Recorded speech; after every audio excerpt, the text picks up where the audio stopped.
In this video, we're going to be talking about how to fix your Apple Music cannot download songs. So let's get straight into the video. So there are a couple of reasons why you could be facing this problem. The first thing you want to do is check your internet connection.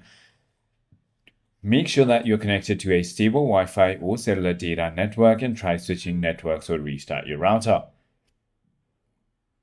Also, check your music subscription. So ensure that you have the Apple Music subscription, which is active. You can just go to settings, your name, subscription, and then check for Apple Music. Also, allow downloads on cellular data. Go to settings, music, and cellular data and turn it on in order to go ahead and enable it. Also, you might need to go ahead and have enough space and storage for it. Not enough storage can also stop downloads. The other thing you want to do is simply go ahead and go to settings and cellular data option and make sure that the low data mode or low power mode are always disabled. Also, you can try restarting the Apple Music application or even sign out and sign in off it.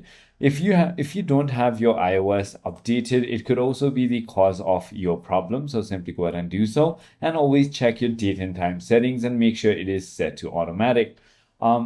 The last thing you can do is simply go ahead and reset your network settings or just contact Apple support at support.apple.com. I hope this video clarifies everything for you. If you have further more queries, feel free to comment down below and I'll see you on the next one.